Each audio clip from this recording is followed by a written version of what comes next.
Hello sellers, क्या आप भी फ्लिपकार्ट पे न्यू लिस्टिंग करना चाहते हो लेकिन सेटलमेंट क्या रखे वो क्लियर ही नहीं है।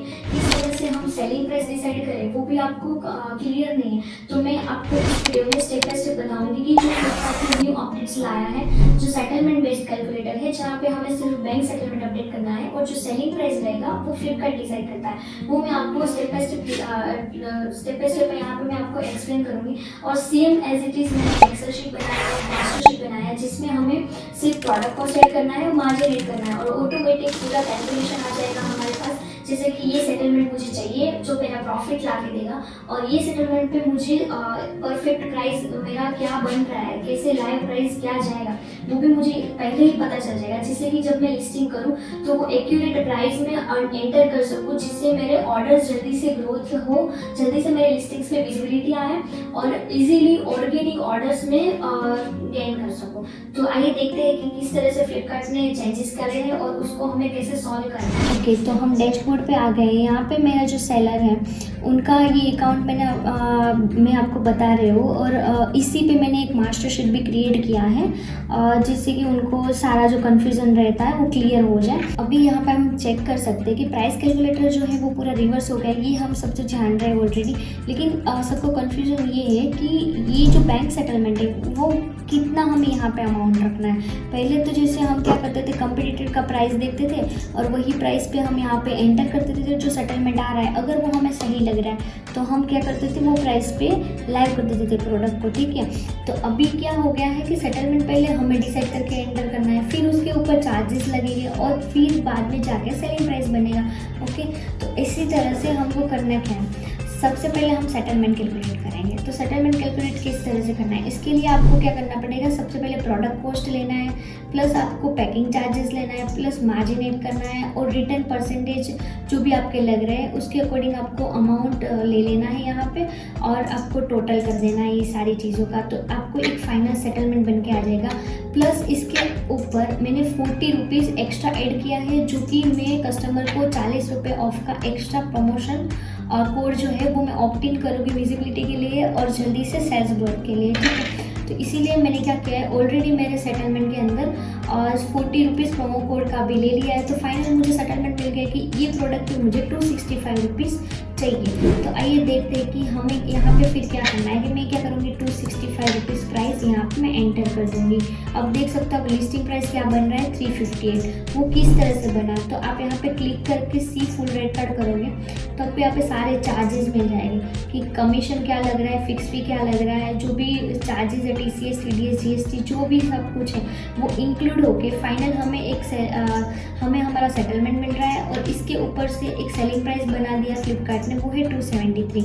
अब ये 273 है, उसके ऊपर वो कस्टमर लॉजिस्टिक फीस ऐड करेगा और फाइनल हमें एक प्राइस बना के देगा, वो है 355। और ये जो लिस्टिंग प्राइस है वो कस्टमर प्राइस बन जाएगा, और सेलर प्राइस है ये वो प्राइस है कि इसके ऊपर से वो कमीशन वगैरह फीस, GST, टैक्सेस जो भी है वो डिडक्ट करके हमें फाइनली हमारा सेटलमेंट बैंक में दे देगा, ठीक है। अभी आपको मैं बताती हूँ कि ये सारे चार्जेस जो है वो आपकी कैटेगरी के अकॉर्डिंग क्या क्या लग रहे हैं वो कहाँ से चेक करना है। तो इसके लिए आपको आना पड़ेगा सेलर डैशबोर्ड पे, पेमेंट ओवरव्यू में जाके आपको चेक करोगे। पेमेंट ओवरव्यू में आके वहाँ से आपको नीचे स्क्रॉल करना है और यहाँ पे रेट कार्ड लिखा हुआ है, वहाँ पे क्लिक कर लेना है, ठीक है।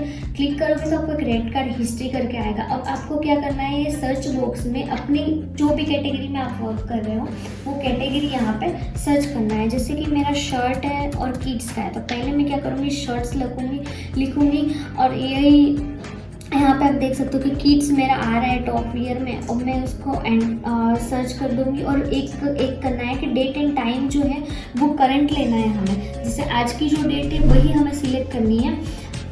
अगर हम ये करना भूल जाएंगे तो फ्लिपकार्ट जो है वो रेगुलरली कोई ना कोई चेंजेस करता रहता है, कोई ना कोई अपडेट करता रहता है। अगर वो उसका जो अपडेटेड रेट कार्ड नहीं होगा, नया कुछ अपडेट कर दिया होगा और आपने डेट सिलेक्ट नहीं किया है, तो आपको यहाँ पे पुराना रेट कार्ड शो होगा, उसकी वजह से आपको इश्यूज फेस करने पड़ेंगे। तो आप डेट एंड टाइम सेट करना ना भूलें। प्लस मार्केट प्लेस अगर आप फ्लिपकार्ट पे कर रहे हो तो फ्लिपकार्ट करिए, शॉप्सी पे कर रहे हो तो शॉप्सी सिलेक्ट करिए।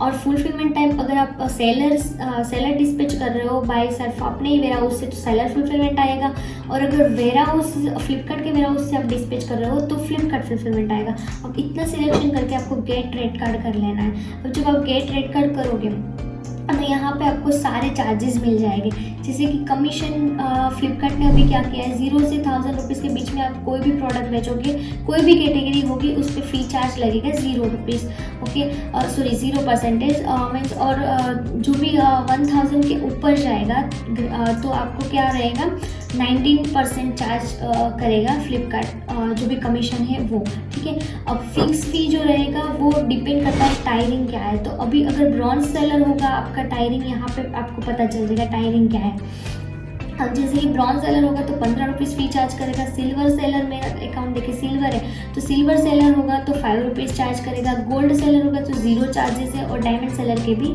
0 चार्जेस है, ठीक है।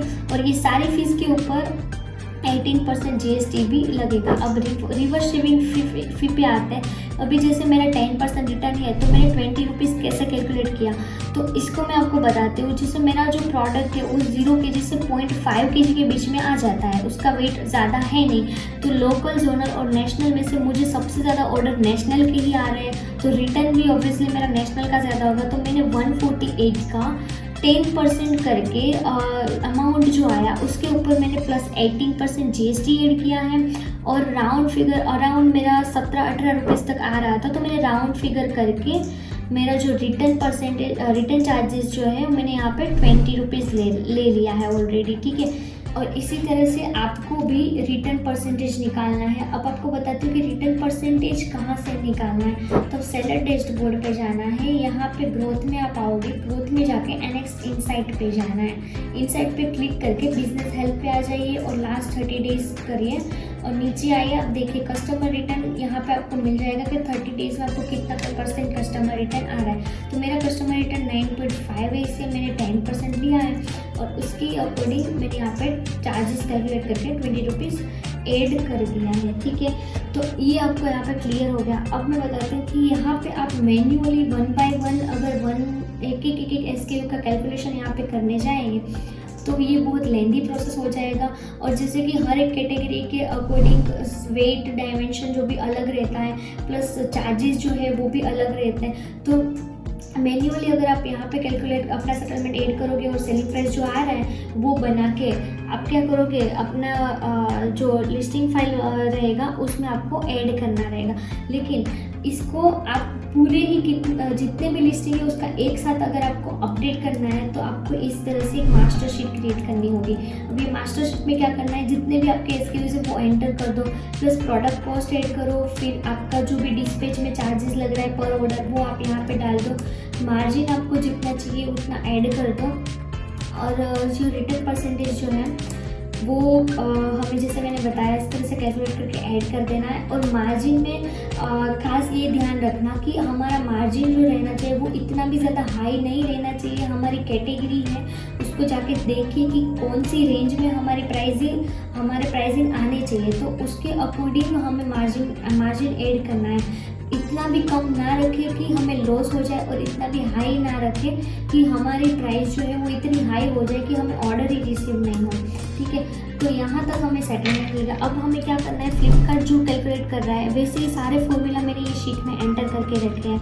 ये कमीशन का फॉर्मूला मैंने यहाँ पे लगा दिया। अगर मेरा 0 से 1000 से नीचे प्राइस रहेगा तो 0 कमीशन लगेगा, और वो 1000 से ऊपर प्राइस जाएगा तो मेरा 19% कमीशन ऑटोमेटिक यहाँ फैच कर लेगा। तो ये मैंने फॉर्मूला कमीशन ऐड कर दिया। प्लस फिक्स फी जो है मेरा सिल्वर पे 5 रुपये लग रहा है तो मैंने 5 रुपये ऐड कर दिया, प्लस GST टैक्स मैंने ऐड किया फिक्स फी पे, यहाँ पे कमीशन का है, प्लस TCS और TDS कैलकुलेट किया है सेटलमेंट के ऊपर। अभी हमें क्या करना है, फाइनल सेलिंग प्राइस क्या बनेगा उसके लिए ऐड करना है, ठीक है। तो फाइनल सेलिंग प्राइस जो है मेरा बन रहा है, जैसे मैंने 265 सेटलमेंट मुझे चाहिए, अब उसके ऊपर कमीशन ऐड होगा, प्लस फिक्स फी, GST टैक्सेस, कमीशन का GST, TCS TDS सब ऐड होके मुझे यहाँ पर फाइनल सेलिंग प्राइस हो रहा है वो है 273। अब 273 के ऊपर 85 रुपीज़ जो है लॉजिस्टिक चार्ज लगेगा और 358 रुपीज़ जो है ये 358 रुपीज़ चार्ज रहेगा, वो कस्टमर प्राइस बनेगा और मेरा प्राइस सेलिंग प्राइस बनेगा 273। तो ये सारे प्राइजेस जो है आपको यहाँ पे मिल सकते हैं। अभी आपको फ्लिपकार्ट पे जाके वेरीफाइड करना है कि ये सही है, कौन से चार्जेस किस तरह से लगे हैं। तो आप यहाँ पे जैसे कि मैं यहाँ पे आपको कर रही हूँ 265, ठीक है। अब आप यहाँ पे आइए, एवरेज फीस एंड और सी फुल रेट कार्ड करिए। अब फीस एंड टैक्सेस पे जाए, आप देख लो यहाँ पे 5 रुपीज़ लग रहा है। मेरी शीट में भी मेरा 265 सेटलमेंट पे 5 रुपीज़ फिक्स फी लग रहा है, प्लस कमीशन 0 है, तो यहाँ भी कमीशन आपको 0 दिखने को मिल रहा है। अब GST टैक्स जो है वो 9 रुपीज़, यहाँ पे भी 0.9 जो है, मेरा भी 0.9 है। जो TCS TDS रहता है वो पॉइंट में वेरी करता है, इसीलिए यहाँ पे आपको जो रहेगा GST हमारा 0 इसलिए कमीशन 0 है, इसलिए GST भी यहाँ पे 0 है। अब TCS TDS जो है वो हमारा पॉइंट में वेरी करता है, तो इसीलिए आप यहाँ पे देख सकते हो, लेकिन वो नियर बाई होगा। आपको TCS जो है 1.3, हमारा भी 1.3 है। अब जैसे TDS जो है वो 0.26 है और हमारा 0.27 है, वो जो मैंने बोला कि पॉइंट में वेरी करता है। तो ये अब फाइनल मेरा जो सेलिंग प्राइस बन रहा है वो है 273। अब आप यहाँ पे देख सकते हो कि सेलिंग प्राइस भी हमारा 273 बन गया है, ठीक है। और कस्टमर लॉजिस्टिक फ़ी 85 रुपीज़ लग रहा है और लिस्टिंग प्राइस जो रह रहा है मेरा फाइनल बनेगा 358। जैसे सेम टू सेम आप भी यहाँ चेक कर सकते हो कि 355 जो है 358 जो है वो आपका लाइव प्राइस जाएगा, 273 आपका प्राइस बनेगा सेलिंग प्राइस, और सेटलमेंट जो है वो 265 रुपीज़ आपको मिल जाएगा। तो यहाँ पे फाइनली हमने प्रॉफिट भी निकाल लिया, मार्जिन भी निकाल लिया, और अगर हमारा रिटर्न भी आ रहा है तो भी हम लॉस नहीं करेंगे क्योंकि हम पहले से ही रिटर्न का चार्जेस जो है वो ऐड करके चल रहे हैं, ठीक है। तो इसी तरह से अगर आपको भी अपना प्रोडक्ट का मास्टर शीट बनाना है तो आप रेट कार्ड चेक करिए अपने कैटेगरी का, और उसके अकॉर्डिंग जो भी चार्जेस लग रहा है वो आप यहाँ पे एंटर कर दीजिए।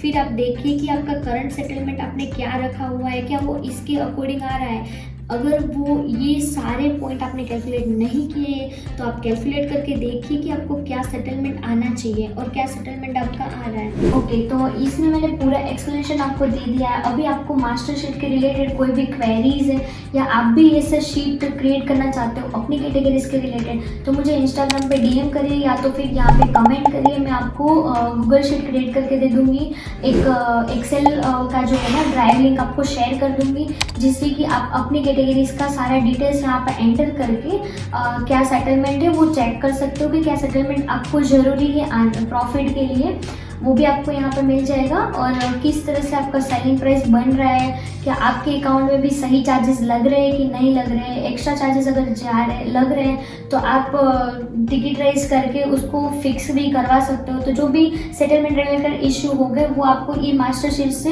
पूरा क्लियर हो जाएगा।